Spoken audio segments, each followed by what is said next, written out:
आज के इस वीडियो में आप सभी को बहुत बहुत स्वागत है। सभी देशवासियों को नमो बुद्धाय, जय भीम, जय संविधान। साथियों, इस समय बिहार में एक बहुत बड़ी दिल दहला देने वाली एक घटना घट चुका है। बिहार के नवादा में रहने वाले दलित समाज और महादलित समाज के घरों को जो आग में जलाकर राख कर दिया है, यानी दलित महादलित समाज के पूरा बस्ती को जो है आग में जलाकर पूरा उजाड़ दिया गया है। यह घटना साथियों पूरा भारत को शर्मसार कर देने वाली घटना बन चुका है। खूब ज्यादा अभी सोशल मीडिया में वायरल चल रहा है, चर्चा का विषय बना हुआ है। तो आज के इस वीडियो में चलिए हम समझते हैं आखिर ये चर्चा का विषय क्यों बना हुआ है, इसके पीछे आखिर क्या है मामला, क्या है पूरी मसला, आखिर ये घटना इतना बड़ा घट कैसे गई, इसके पीछे का पूरा पृष्ठभूमि को समझेंगे। अभी तक पुलिस प्रशासन का क्या कुछ कार्रवाई हुआ है, पुलिस का क्या कुछ बयान है, सारे कुछ आज के इस वीडियो में समझेंगे। इसके साथ साथ ये भी देखेंगे कौन सी धारा के तहत आखिर मुकदमा की जानी चाहिए और उस धारा के तहत मुकदमा की गई या नहीं किया गया, और कौन से वो मनवादियों के द्वारा इस प्रकार से इतनी बड़ी घटना को अंजाम दिया गया है, वो भी जानेंगे। बस मेरा छोटा सा अपील, इस वीडियो को शुरू से लेकर अंत तक जरूर देखिएगा। वीडियो अच्छा लगे तो लाइक करिएगा, चैनल में पहली बार आए तो चैनल को सब्सक्राइब कर लीजिएगा, बेल आइकन में प्रेस करिएगा ताकि जब भी वीडियो अपलोड करूं आपके पास नोटिफिकेशन पहुंचता रहे। तो अब चलिए साथियों पूरा इस घटनाक्रम को हम देखते हैं। सबसे पहले साथियों हम जानते हैं कि आखिर ये चर्चा में क्यों है। चर्चा में इसलिए साथियों क्योंकि बिहार के नवादा में स्थित एक गांव है जिस गांव का नाम है मांझी टोला। हालांकि मांझी टोला गांव का नाम है, लेकिन इसके मतलब ये नहीं कि वहां पर सिर्फ शेड्यूल ट्राइब के लोग रहते हैं, बल्कि साथियों शेड्यूल कास्ट के भी लोग रहते हैं। हालांकि ज़्यादा विकसित है, पूरा नामी से जाना जाता है मांझी टोला गांव, इसलिए हमने इस चीज़ को लिखा है। तो मांझी टोला बस्ती में जो है सिर्फ मांझी एसटी ही नहीं बल्कि शेड्यूल कास्ट भी लोग रहते हैं, यानी कि महादलित और दलित दोनों समाज के लोग रहते हैं, दोनों जाति के लोग रहते हैं। और इस गांव में साथियों जो भी जितने भी घर दलित महादलित समाज के लोगों का जितना भी घर था उसमें से लगभग 80 घरों को जो है जला डाला है। 80 घरों को जलाकर राख कर दिया है, उजाड़ डाला है 80 घरों को। पूरा हमारे दलित महादलित भाई लोग पूरा बेघर हो चुके हैं। और इतना बड़ा ये घटना को अंजाम दिए गए हैं कि पूरा जो भी राशन पानी था वो सारे कुछ जला दिए इस घटना में। जो भी कुछ पालतू जानवर घर में रखे थे वो सारे जलकर मर गए। जो भी कुछ कागजात थे वो कागजात भी जल गए। कुछ भी उनके पास नहीं बचा जिसके द्वारा वो अपना जीवन चला सके। सब कुछ जला डाला। पहले गोली बारूद चला, इसके बाद किसी तरह से हमारे लोग जो जान बचाकर वहां से झाड़ियों की तरफ कांटों की तरफ जाके बचा। तब तक पूरा पेट्रोल से जो है पूरा बस्ती में ही पूरा आग झोंक दिया, पूरा आग लगा दिया। पहली बार दलित महादलितों के साथ इतना बड़ा मैं घटना देख रहा हूं। मतलब आज भी शोषण अत्याचार करना ये मनवादी लोग हमारे लोगों को नहीं छोड़ा। जो लोग कहते हैं रिजर्वेशन के बारे में, जो लोग कहते हैं कि जातिवाद खत्म हो गया, जो लोग कहता है कि जो छुआछूत खत्म हो गया, भेदभाव खत्म हो गया, वैसे नेताओं के मुंह में थप्पड़ है कि आज भी जातिवाद जिंदा है, आज भी गरीब देखकर जो है अत्याचार किया जाता है, शोषण किया जाता है। दुनिया का सबसे बड़ा भारत देश में संविधान है, दुनिया का सबसे बड़ा कानून व्यवस्था भारत का है, लेकिन भारत के नेताओं के द्वारा देश को पूरा गुंडा राज और रामराज बनाकर इस प्रकार से घटना को अंजाम दे रहे हैं जैसे कि देश अब मनुस्मृति से चल रहा है। लगता ही नहीं कि देश अब संविधान से चल रहा है। और इतना बड़ा साथियों घटना का अंजाम दिए गए हैं, दिल दहला देने वाली, पूरा शर्मसार कर दिया ये घटना। अब हम पूरा मामला को हम समझते हैं, आखिर ये विवाद यहां तक कैसे बढ़ा। ये भैया विवाद है जमीन विवाद का।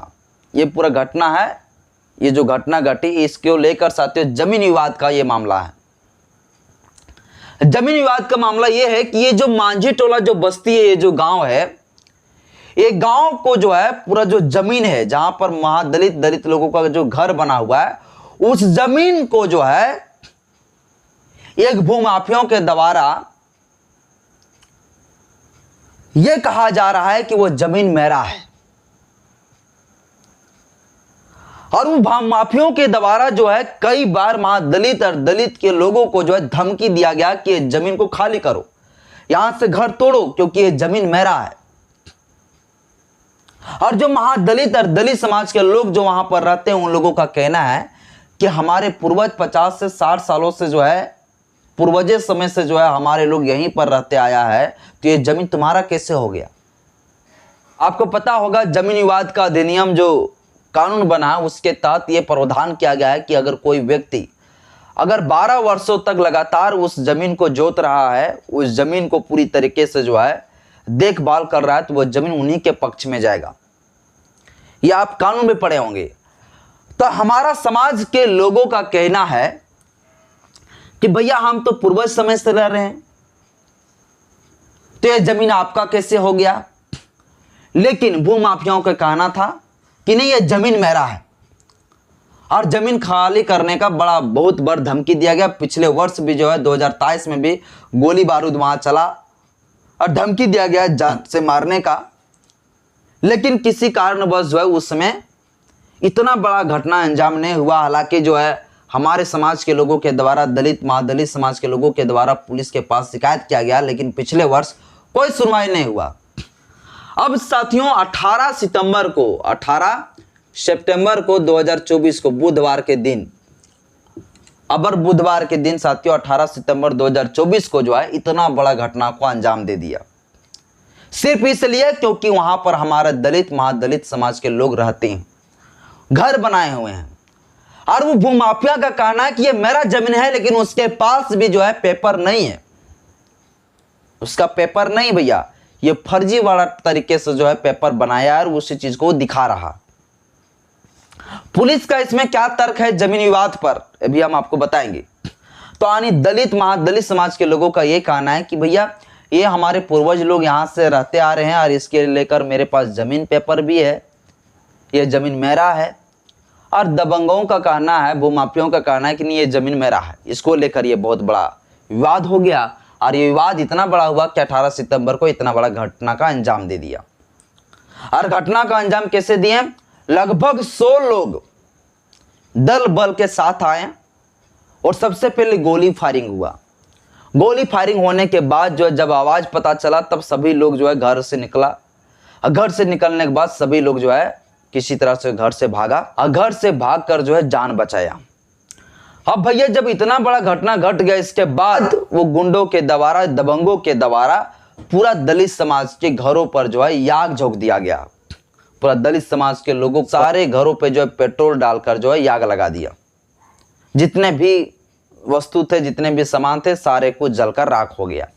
तो इतने बड़े जो है ये घटना का अंजाम दिए हैं इन भूमाफियाओं के द्वारा।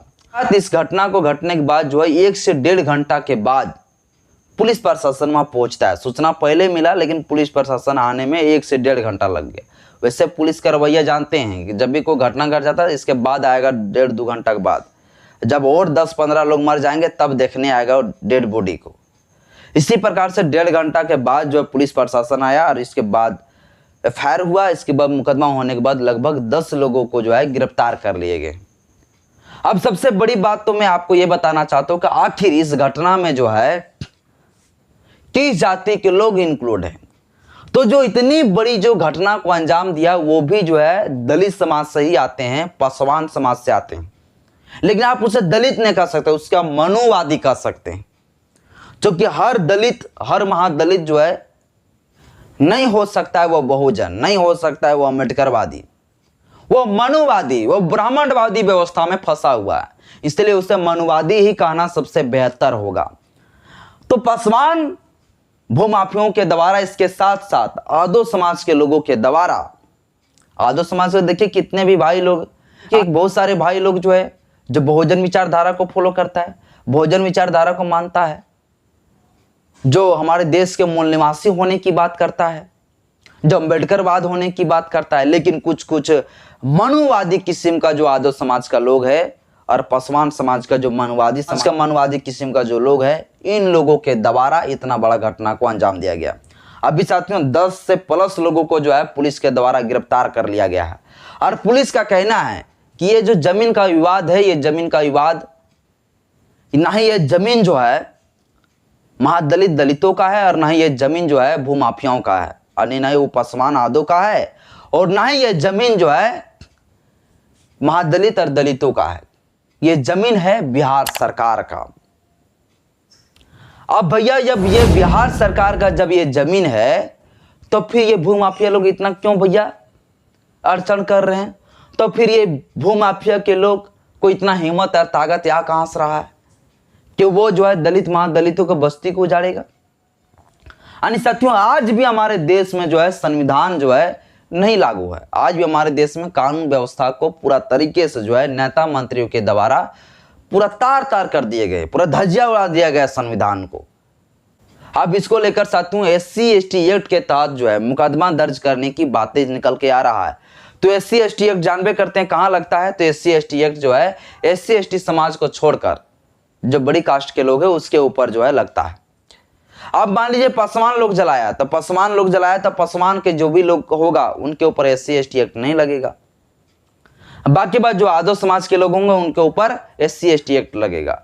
बिहार का एक नेता है, मंत्री है, जो केंद्र का भी मंत्री है, मांझी जी, उस नेता का कहना है कि SC ST एक्ट के तहत मुकदमा दर्ज करके उसे जो मुआवजा मिलता है SC ST एक्ट के तहत वो मुआवजा देने चाहिए। तो SC ST एक्ट के तहत पता है साथियों 50,000 से लेकर 5 लाख तक भी मुआवजा देने की प्रावधान है। अभी तक ये बताया जा रहा है कि SC ST एक्ट के तहत जो है 50,000 से 50 लाख तक के बीच में जो भी मुआवजा होगा वो लोगों को मिलेगा। इंदिरा आवास के तहत जो है मकान बनाने की ये बात अभी चल रहा है। अब इस घटना पर साथियों आप क्या करना चाहते हैं मुझे कमेंट बॉक्स में अपना राय जरूर दीजिएगा। और इस घटना पर आप क्या सोचते हैं? क्या हमारे देश में जातिवाद खत्म हो गया? क्या हमारे देश में जो छुआछूत खत्म हो गया? क्या हमारे देश में भेदभाव खत्म हो गया? क्या हमारे देश में गरीब लोगों को, जो कमजोर लोग होता है उसको बड़े लोगों के द्वारा शोषण अत्याचार करना बंद हो गया है? और बड़े बड़े नेताओं का ऊपर एक मुंह पर एक बहुत बड़ा तमाचा है जो कहता है कि जातिवाद खत्म हो गया, जो कहता है छुआछूत खत्म हो गया, जो कहता है भेदभाव खत्म हो गया, उनके ऊपर बहुत बड़ा एक चमाटा है। बाकी बात साथियों आज के इस वीडियो में इतना ही। वीडियो अच्छा लगे तो लाइक करें, चैनल में पहली बार है तो चैनल को सब्सक्राइब करें, बेल आइकन में प्रेस करें ताकि जब वीडियो अपलोड करूं आपके पास नोटिफिकेशन पहुंचता रहे। जय भीम, जय संविधान, जय विज्ञान, जोहार।